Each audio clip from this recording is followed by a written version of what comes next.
Welcome to the Restricted Handling Daily Intel Brief. This is what's been going on in China in the past 24 hours.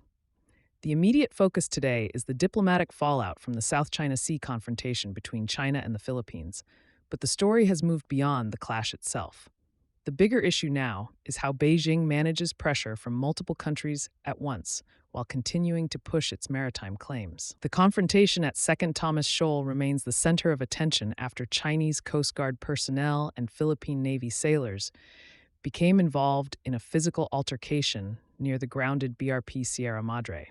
This was an unusually direct confrontation between personnel from the two sides, with Manila accusing Chinese forces of striking a Filipino sailor and Beijing accusing the Philippines of provoking the encounter.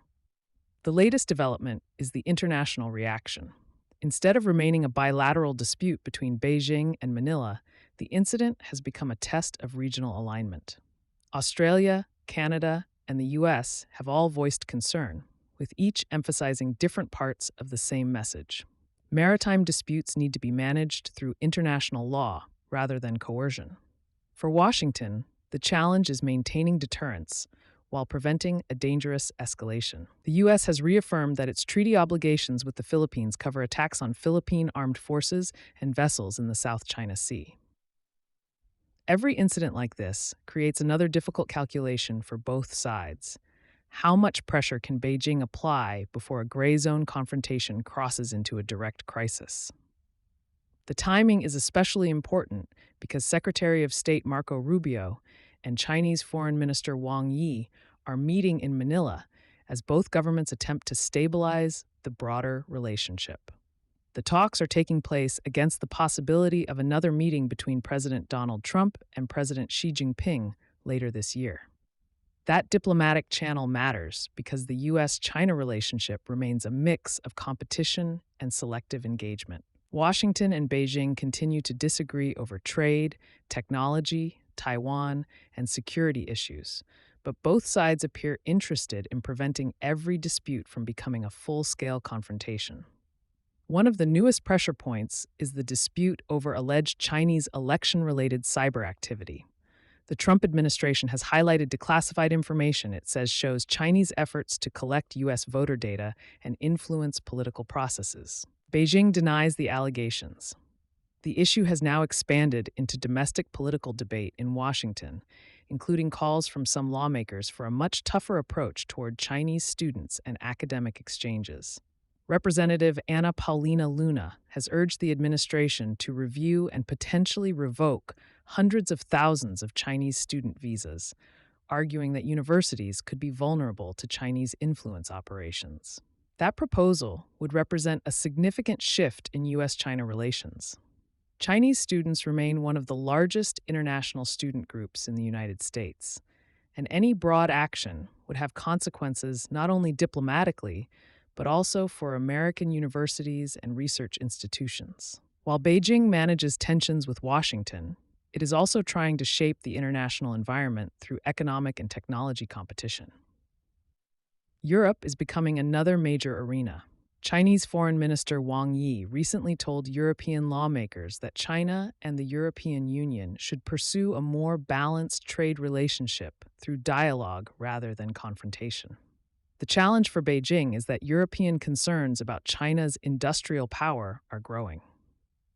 European governments are increasingly focused on Chinese manufacturing strength in areas such as electric vehicles, advanced batteries, telecommunications equipment, and other strategic industries.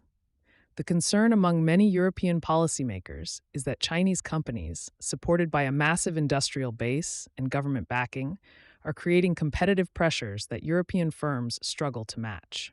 Beijing's response has been to argue that cooperation remains the best path forward and that trade restrictions or supply chain separation would hurt both sides.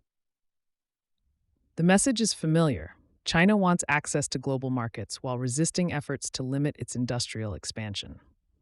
Technology competition is becoming an even larger piece of this rivalry, especially in artificial intelligence. China is taking a different approach from many leading U.S. technology companies. While American firms have focused heavily on developing the most advanced frontier models with massive computing resources, Chinese companies are emphasizing efficiency, affordability, and broad adoption. The strategy is straightforward: get Chinese AI systems into as many countries, businesses, and institutions as possible. Over time, that creates influence, dependence, and a technology ecosystem built around Chinese platforms. Beijing is also pushing international AI cooperation efforts through a new organization involving nearly 30 countries. The goal is to position China as a major voice in shaping the global rules around artificial intelligence, particularly among developing countries that may not be able to build their own advanced systems. China is also continuing to combine diplomatic engagement with military signaling. A Chinese and Russian naval group recently conducted operations near Japan, including live-fire activity involving a Chinese guided missile destroyer operating near waters Japan considers strategically sensitive. Tokyo protested the exercise, while Beijing rejected the criticism and said the operations followed international law. The significance is less about one individual exercise and more about the pattern. China and Russia continue increasing military cooperation, particularly in areas that directly affect U.S. allies in the Indo-Pacific. They are not a formal military alliance, but their activities increasingly force Washington, Tokyo, and other partners to consider how the two countries might coordinate during a future crisis. At the same time, China is using lower-profile military engagement to expand relationships abroad. A PLA Navy training group recently departed China with more than 900 personnel aboard 2 ships, including foreign naval officers from countries such as South Korea, Vietnam, and Bangladesh. The mission is focused on training, navigation, maritime operations, and port visits. It is a different type of military messaging than sending combat vessels into contested areas. Instead, Beijing is presenting the PLA Navy as professional, internationally connected, and increasingly capable of operating far from China's shores.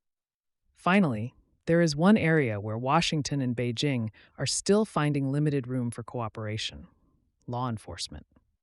Chinese authorities announced the return of Liu Maowen, a suspect accused of involvement in the kidnapping and murder of Chinese citizens abroad. Beijing said the case involved cooperation between Chinese, U.S., Philippine, and other international law enforcement agencies. That type of cooperation is increasingly rare compared with the broader strategic competition between the two countries. But it shows that even as the rivalry intensifies, there remain narrow areas where both sides still have incentives to work together. Thanks for listening. The headlines will keep coming, so we'll keep sorting signal from noise.